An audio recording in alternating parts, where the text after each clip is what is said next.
Bonjour, bonjour. Monsieur Débat est là pour s'occuper du débat numéro 1. Ça paraît logique puisqu'on n'a pas encore fait le numéro 2. Donc c'est parti. Comme l'indique son titre, nous allons parler de Non-Stop. Non-Stop est un film.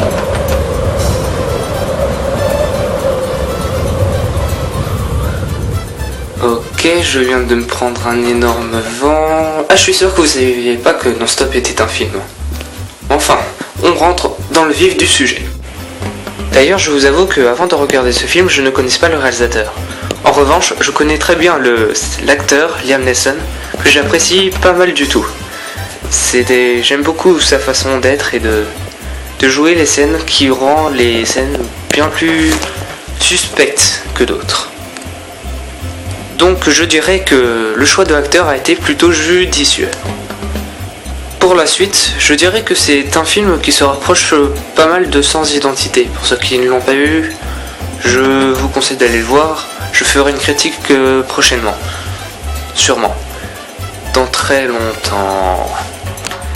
Avant de commencer cette petite critique, je me dois de rappeler l'histoire de Non-Stop, qui est vraiment pas mal du tout. L'histoire parle d'un homme déprimé. D'ailleurs, ça se ressemble beaucoup au niveau de l'ambiance du film, au début, qui n'est franchement pas très attrayante. Pour ma part, je l'ai trouvé même nul. Je me suis dit, c'est quoi encore cette daube que je vais encore devoir me taper. Enfin, la suite devient peut-être plus intéressante. Liam Neeson joue le rôle d'un marshal dans un avion, ce qui est assez original, et chargé de la sécurité de chacun des passagers. Donc, au début du film, il embarque effectivement dans un avion. Chose non surprenante, jusque-là, mais ça colle. En revanche, par la suite, il reçoit un SMS sur un réseau privé qui lui demande une sorte de petit échange, 150 millions, ou sinon il tue un passager tous les 20 minutes. Et ouais, la classe.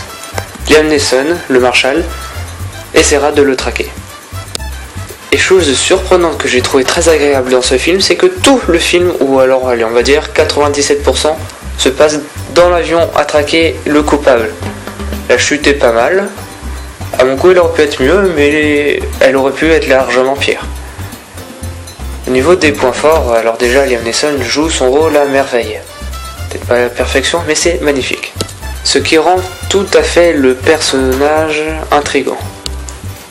Bon, après la fin, j'ai trouvé un petit peu exagéré, parce que Non-Stop se veut être une œuvre réaliste. Quand on fait une œuvre réaliste, on s'y tient, mais là, à la fin, ça devient un peu n'importe quoi. Je ne veux pas trop spoiler. Sur ce, je vous un film que je conseille, et que je mettrai la note honorable de 14 sur 20. Mais c'est pas mal. Quoique finalement, non... Je rigole, pas 14. Allez, 13,5, je vais être gentil. 13,5, c'est bien. Ouais, c'est bien, 13,5. Bon, bah sur ce, à plus, et à la prochaine pour ma deuxième numéro 2. Débat. Et vous, que vous pensez du film? Lâchez un commentaire.